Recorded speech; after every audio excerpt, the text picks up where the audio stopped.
এক দুর্যোগের রাতে স্ত্রী পুত্র কন্যাকে হারিয়ে অনাহারে থাকতে না পেরে গ্রামের আত্মীয় বাসিনীর সঙ্গে কাজের সন্ধানে চলে আসে ধনী অবস্থাপন্ন কর্তাবাবুর বাড়িতে। তার চেহারা খানিকটাই বন্যতা আছে, উগ্র চাহনি, পরনে খাটো ময়লা লুঙ্গি। কেবলমাত্র দুটি ভাত খাবার বিনিময়ে কাজ করতে এসেছে সে। এই বাড়িতে কর্ত্রী হলেন পিসিমা, এবং তার নির্দেশেই উৎসব নাইয়া কাঠ কাটার কাজ পেয়েছে আজ। সেই সময় মৃতপ্রায় কর্তাবাবুর দুরারোগ্য ব্যাধি থেকে বাঁচানোর জন্য বাড়িতে চলছে হোমযজ্ঞের আয়োজন। উৎসব দেখে যে কি এই বাড়িতে কোনো ভাতের অভাব নেই। বাদায় তাদের প্রচুর চাল আছে, বহুদিন খায়নি সে, তাই অভুক্ত শরীরেও কাঠ কাটতে রাজি হয়ে যায় উৎসব। কারণ কাজ শেষ হলে হোমের পরে ভাত খাওয়ার আশায়। যজ্ঞের তান্ত্রিক চলে এসছে, কাঠ কাটা হলেই যজ্ঞ শুরু হয়ে যাবে।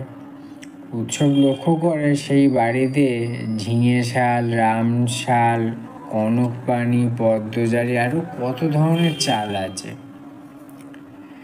বাসিনীর কাছ থেকে সে জানতে পারে যে বাড়ির ঝি চাকরদের জন্যও মোটা সাপটা চাল দেওয়া হয়।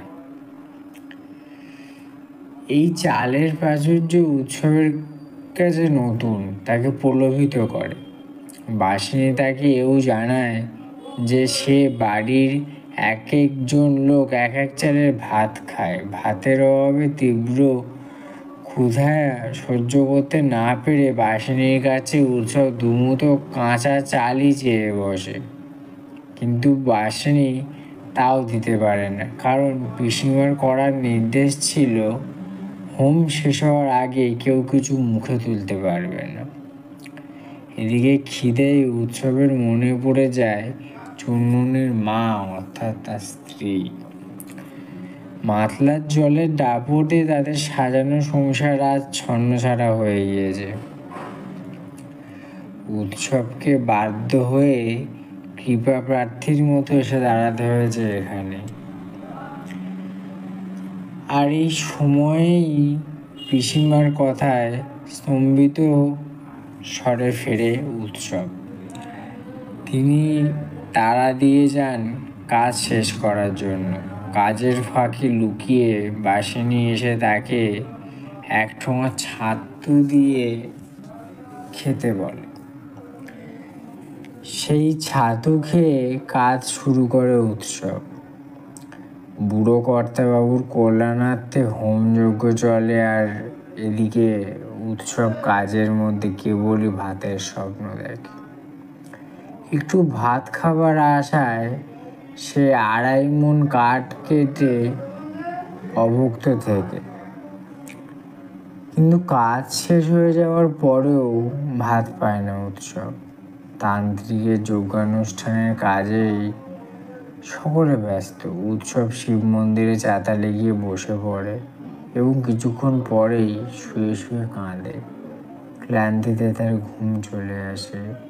সন্ধ্যাবেলায় যখন তার ঘুম ভাঙে, সে জানতে পারে যজ্ঞের পরেও কর্তাবাবু মারা গেছেন, এবং তার জন্য রান্না করা এত খাবার পিসিমার নির্দেশে ফেলে দেয়া হবে।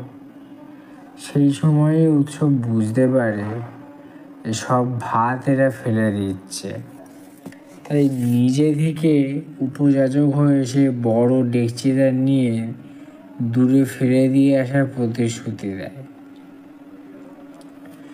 তারপরেই সেই ডেকচি নিয়ে চরম হিংস্রতায় ছুটে স্টেশনে চলে যায় উৎসব। খাবলে খাবলে পিতলের ডেকচি থেকে ভাত খায় সে। মুখ ডুবিয়ে ভাত খেতে খেতে তার মনে পড়ে যায় বাদার কথা। মনে পড়ে চুনমুনির মা, চুনমুনি আর ছোট খোকার কথা। ভাত খাওয়া হয়ে গেল।